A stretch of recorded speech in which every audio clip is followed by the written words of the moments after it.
Welcome student in my YouTube channel. मैं हूँ रिचा और आज हम लोग C TET UP TET exam में आने वाला बहुत ही इंपॉर्टेंट टॉपिक डिस्कस करेंगे, जो है अनुवांशिकता एवं वातावरण यानी इन्वायरमेंट एंड हेरिडिटी। कि बालक के विकास पे, व्यक्ति के विकास पे अनुवांशिकता और वातावरण का क्या प्रभाव पड़ता है। अगर आप मेरे चैनल पे नए हैं और मेरा वीडियो पहली बार देख रहे हो तो चैनल को सब्सक्राइब कर ले, जिससे मेरी सारी वीडियो आप तक पहुंचती रहे। तो आइए अब हम लोग पहले डिस्कस करते हैं कि अनुवांशिकता यानी हेरिडिटी क्या है। हेरिडिटी वो कैरेक्टर्स होते हैं जो हमें अपने माता पिता से, पूर्वजों से विरासत में मिलते हैं। जैसे कि आप देखेंगे कि माता पिता की आंखों का रंग अगर ब्लैक है तो बच्चे की आंखों का कलर ब्लैक होगा। माता पिता के बालों का रंग अगर ब्राउन है तो आप देखने को मिलेगा आपको बच्चे के भी बालों का रंग ब्राउन है। या माँ बाप गोरे हैं तो बच्चा गोरा दिखेगा, पैदा होगा। माँ बाप काले हैं तो बच्चा काला पैदा होगा। माँ बाप दोनों लंबे हैं, बाबा दादी दोनों लंबे हैं, तो जो बच्चा पैदा होगा वो लंबा पैदा होगा। तो ये सब कैरेक्टर जो है ये हमें अपने पूर्वजों से विरासत में मिल रहे हैं। तो ये जीन्स जो हमें अपने पूर्वजों से मिलते हैं जो हमारी शारीरिक गठन को, जो है हमारी हाइट को, हमारे कलर को और चीजों को जो है तय करते हैं, तो उसी को कहते हैं हेरिडिटी या अनुवांशिकता। इसी तरह से कुछ डिजीज हैं, जैसे कि कलर ब्लाइंडनेस है कि तो उसमें ये होता है कि कुछ कलर, स्पेसिफिक कलर को व्यक्ति पहचान नहीं पाता है। या हीमोफीलिया डिजीज होती है जिसमें ब्लड की क्लॉटिंग जल्दी नहीं होती है, ब्लड के थक्के नहीं जमते हैं।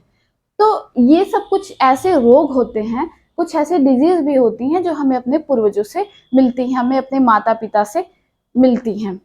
तो यही चीज होती है अनुवांशिकता। तो अब अनुवांशिकता जो है बच्चे को प्रभावित कर रही है, बच्चे के शारीरिक गठन को। इसी तरह से कुछ ऐसे अध्ययन हुए हैं, जैसे ज्यूक के वंश पे अध्ययन हुआ था, तो ये भी देखा गया है कि चरित्र पे भी बालक के माता पिता या उसके पूर्वजों का कैरेक्टर कैसा है, चरित्र पे भी बालक के विकास प्रभाव पड़ता है अनुवांशिकता का। और इतना ही नहीं, बुद्धि पे भी। गोडार्ड ने ये भी रिसर्च किया था कि बुद्धिमान माता पिता की संतानें बुद्धिमान होती हैं, यानी हमारी बुद्धि पे, बुद्धिमत्ता पे भी जो है अनुवांशिकता का इफेक्ट पड़ता है। तो आइए अब हम लोग डिस्कस करते हैं कि अनुवांशिकता है क्या। हेरिडिटी उडवर्थ के अनुसार व्यक्ति अपने माता पिता के माध्यम से पूर्वजों की जो विशेषताएं प्राप्त करता है उसे वंशानुक्रम कहते हैं। तो ये विशेषताएं कैसे आती हैं? जीन्स के थ्रू आती हैं। अभी लास्ट में मैं जीन्स वाली टॉपिक को भी और खोल के समझाऊंगी आपको। तो हेरिडिटी एक लिमिट सेट कर देती है कि व्यक्ति कहाँ तक विकास करेगा। अब हेरिडिटी लिमिट कैसे सेट करती है कि व्यक्ति कहाँ तक विकास करेगा? अगर आप किसी अच्छे नस्ल के बीज को बो दें, अच्छी वैरायटी के सीड को, और उसके उचित खाद पानी ना दें, उसे उचित वातावरण ना मिले, तो क्या वो प्लांट अच्छे से ग्रो कर पाएगा? नहीं कर पाएगा, उसकी ग्रोथ अच्छी नहीं होगी। और अगर उसको आप अच्छा खाद पानी दें तो उसकी ग्रोथ अच्छी होगी। इसी तरह अगर एक साधारण बीज को आप किसी जमीन में बोते हैं तो उसको भी अच्छी तरह से खाद पानी दें तो अपनी सीमा तक, जहां तक उसकी कैपेसिटी होगी, उतनी अच्छी उसमें पैदावार होगी, उतनी अच्छी कोटि का वो बीज होगा। उसी तरह से यही मैं आपको समझाने की कोशिश कर रही हूँ कि हेरिडिटी एक लिमिट सेट करेगी कि आप यहाँ तक विकास कर पाएंगे, और वातावरण जितना अच्छा मिलेगा, बच्चा अपने उच्चतम सीमा तक, जहां तक उसमें संभावना है, वहां तक विकास व्यक्ति का हो जाता है। तो अब हमने अनुवांशिकता को समझ लिया है। आइए अब हम लोग ये समझते हैं कि बालक के विकास पे या व्यक्ति के विकास पे वातावरण का क्या इफेक्ट पड़ता है। वातावरण क्या होता है? जो हमें चारों ओर से घेरे हुए है और हम पे प्रभाव डाल रहा है। अब हम किन चीजों से घिरे हुए हैं? हमारे चारों तरफ आप देख रहे हैं पेड़ पौधे, नदी होती हैं, वायु होती है, सूरज का प्रकाश होता है। ये सारी चीजें हम पे प्रभावित होती हैं। ये तो भौतिक वातावरण की बात हो गई। अब वातावरण में ये भी आता है कि आप किस परिवार में रहते हैं, किस समाज में रहते हैं, आपके घर का माहौल कैसा है, आप किस विद्यालय में पढ़ते हैं, आपके विद्यालय का माहौल कैसा है, आप कैसे लोगों के साथ उठते बैठते हैं, ये भी वातावरण के अंदर आता है। तो ये सारी चीजें व्यक्ति के विकास को प्रभावित करती हैं। तो जिस बर्ट ने कहा था, जिस बर्ट के अनुसार जो किसी व्यक्ति को चारों ओर से घेरे हुए तथा उस पर प्रत्यक्ष प्रभाव डाल रहा है, वो क्या है? पर्यावरण यानी इन्वायरमेंट। अब आपको मैं इन्वायरमेंट का व्यक्ति पे कितना ज्यादा प्रभाव होता है इसको मैं एक एग्जांपल के थ्रू समझाती हूँ। एवरान का जंगली बालक। तो एवरान का जंगली बालक जो था, तो उस बच्चे को जब वो छोटा था तो एक भेड़िया उठा ले गया था।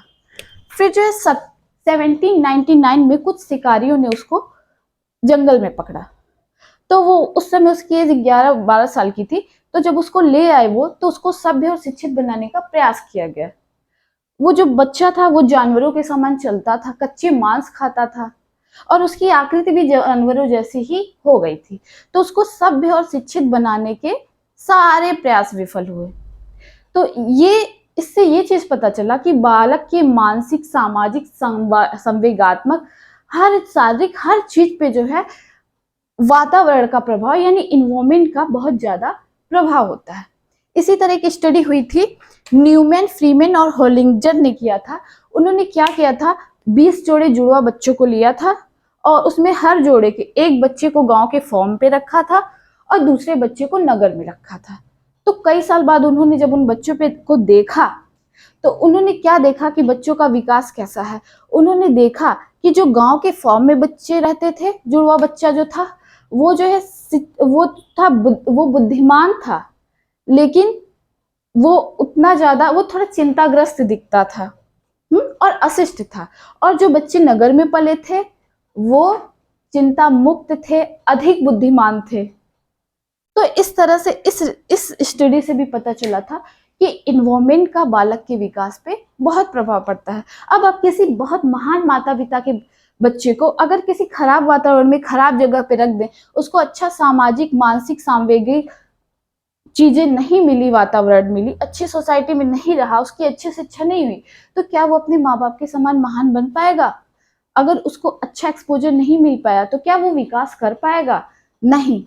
तो वही बात है। और आप ये भी देखने में आया, कुछ गोद लिए हुए बच्चे जिनको अच्छी फैमिली में लोग गोद लेते हैं, अच्छे से पढ़ाते लिखाते हैं, तो वो बच्चे आगे चल के जो है, भले वो किसी गरीब के बच्चे रहे हो या खराब वातावरण के माँ बाप के बच्चे रहे हो, लेकिन वो बड़े होके जो है अच्छी अच्छी पदों पे पहुंचे हैं। तो इस तरह से वातावरण का भी जो है बहुत ज्यादा प्रभाव पड़ता है बालक के विकास पे। अब ह्यूमन डेवलपमेंट क्या है, आइए। Human development is a joint product of both heredity and environment. जो व्यक्ति का विकास होता है वो उस पे जो है हेरिडिटी और इन्वायरमेंट का यानी आनुवंशिकता और वातावरण का संयुक्त प्रभाव पड़ता है। किसी एक चीज को आप महत्व नहीं दे सकते कि ये ज्यादा महत्वपूर्ण है, ये ज्यादा महत्वपूर्ण है। ये दोनों बालक के विकास के लिए बहुत ही ज्यादा महत्वपूर्ण है और ये दोनों बालक के विकास को प्रभावित करती हैं। तो विकास की वर्तमान विचारधारा क्या है? अगर इस सेंस को आप समझ लेते हैं तो जेनेटिक्स से आने वाले या इन्वायरमेंट और हेरिडिटी चैप्टर से आने वाले आपके कोई क्वेश्चन गलत नहीं होंगे। ये इस कंसेप्ट को समझने की जरूरत है। विकास की वर्तमान विचारधारा में आनुवंशिकता एवं पालन पोषण दोनों को महत्व दिया गया है, ताकि बच्चे की आनुवंशिकता द्वारा निर्धारित सीमाओं के भीतर सर्वोत्तम संभावित विकास के लिए सहायता की जाए। तो अब मैंने आपको ये तो समझा दिया है कि आनुवंशिकता का बालक पे क्या प्रभाव है, वातावरण का बालक पे क्या प्रभाव है। तो कंक्लूजन ये निकल के आया है कि आनुवंशिकता और वातावरण दोनों बच्चे के लिए बहुत ही महत्वपूर्ण होते हैं बच्चे के विकास के लिए। आइए अब हम इस टॉपिक से जेनेटिक्स से कुछ क्वेश्चन आ जाते हैं, आइए हम अब उसे डिस्कस करते हैं। आइए अब हम इस टॉपिक से जेनेटिक्स के जो क्वेश्चन बनते हैं वो डिस्कस करते हैं। पूछ लिया जाता है एग्जाम में कि जाइगोट में गुणसूत्रों की संख्या कितनी होती है, तो कितनी होती है? 46। आइए मैं आपको समझाती हूँ। जैसे जाइगोट जो बनता है उसमें जो है मेल गैमेट और फीमेल गैमेट के फ्यूजन से बनता है, यानी स्पर्म और ओवा के फर्टिलाइजेशन से बनता है। स्पर्म और ओवा के फर्टिलाइजेशन से क्या बन जाता है? जाइगोट बन जाता है, स्पर्म और ओवा के फर्टिलाइजेशन से। तो स्पर्म में 23 गुणसूत्र होते हैं, ओवम में 23 गुणसूत्र होते हैं, और जब ये दोनों फर्टिलाइज होते हैं, इनका संयुग्मन होता है, निषेचन होता है, तो जो जाइगोट बनता है उसमें अब कितने गुणसूत्र हो जाएंगे? 46। तो ये क्वेश्चन एग्जाम में आता है कि जाइगोट में गुणसूत्रों की संख्या कितनी होती है, तो 46 होती है। अगर ये पूछ लिया जाता है कि कितने पेयर होती है, तो आप क्या बोलेंगे 23 पेयर। अगर पेयर में आए क्वेश्चन तो 23 पेयर, और अगर नंबर्स पूछे तो 46। अब आइए, जो ये 23 क्रोमोसोम स्पर्म और ओवम में होते हैं, उसमें 22 जो होते हैं वो एक तरह के होते हैं जिनको ऑटोसोम्स कहते हैं, और जो 23वां होता है वो सेक्स क्रोमोसोम होता है। यही डिसाइड करता है कि बच्चा लड़का होगा कि लड़की। तो ये ओवम में तो हमेशा एक्स रहता है 23वां, लेकिन जो स्पर्म है उसमें ये एक्स भी हो सकता है और वाई भी हो सकता है। तो अगर ये एक्स मेल का अगर एक्स फीमेल के एक्स से, यदि एक्स सेक्स क्रोमोसोम अगर स्पर्म में एक्स कैरी किया है और वो फीमेल के एक्स से फ्यूज कर रहा है, तो जो संतान होगी वो गर्ल होगी या फीमेल होगी। और अगर ये सेक्स क्रोमोसोम वाई कैरी कर रहा है स्पर्म और फीमेल के एक्स से फ्यूज कर रहा है, तो वाई और एक्स मिलके अब जो बच्चा होगा वो मेल होगा, यानी लड़का पैदा होगा। तो ये जो 23वां पेयर सेक्स क्रोमोसोम होता है, यही डिटरमाइन करता है कि संतान लड़की होगी कि लड़का होगा। अब आइए हम इस टॉपिक पे कुछ क्वेश्चन डिस्कस कर लेते हैं। अब जो है पहला क्वेश्चन है, प्रकृति पोषण विवाद निम्नलिखित में से किससे संबंधित है? आनुवंशिकता एवं वातावरण, व्यवहार एवं वातावरण, वातावरण एवं जीव विज्ञान, वातावरण एवं पालन पोषण। तो मैंने आपको बताया था कि बच्चे के विकास पे जो है आनुवंशिकता वातावरण दोनों का प्रभाव पड़ता है। ये CTET यूपी टेट एग्जाम में आया हुआ क्वेश्चन है, तो इसका हो जाएगा आनुवंशिकता एवं वातावरण। अब आइए दूसरा क्वेश्चन देखते हैं। निम्नलिखित में से कौन सा मुख्य रूप से आनुवंशिकता संबंधी कारक है? आंखों का रंग, सामाजिक गतिविधियों में भागीदारी, समकक्ष व्यक्तियों के समूह के प्रति अभिवृत्ति और चिंतन पैटर्न। तो मैंने बताया है कि आंखों का रंग ये सब जो है आनुवंशिकी होता है, तो इसका क्या हो जाएगा पहला, इसका आंसर क्या हो जाएगा पहला, आंखों का रंग। अब तीसरा क्वेश्चन है, आनुवंशिकता को सामाजिक संरचना माना गया है, गौड़, गत्यात्मक, स्थिर, प्राथमिक। तो इसका होगा स्थिर, क्योंकि वातावरण तो बदल सकता है लेकिन आनुवंशिकता तो वही रहती है। तो अब ये CTET यूपी टेट एग्जाम में अब हमने एग्जाम में आने वाले इंपॉर्टेंट क्वेश्चन डिस्कस कर लिए हैं। अब आपका कोई भी क्वेश्चन एग्जाम में इस टॉपिक से गलत नहीं होगा, मैंने सब कुछ समझा दिया है। तो अगर आप अभी तक चैनल को सब्सक्राइब ना किए हो तो चैनल को सब्सक्राइब कर दें, और अगर वीडियो अच्छा लगा हो तो लाइक करें और ज़्यादा से ज़्यादा शेयर करें। Thank you.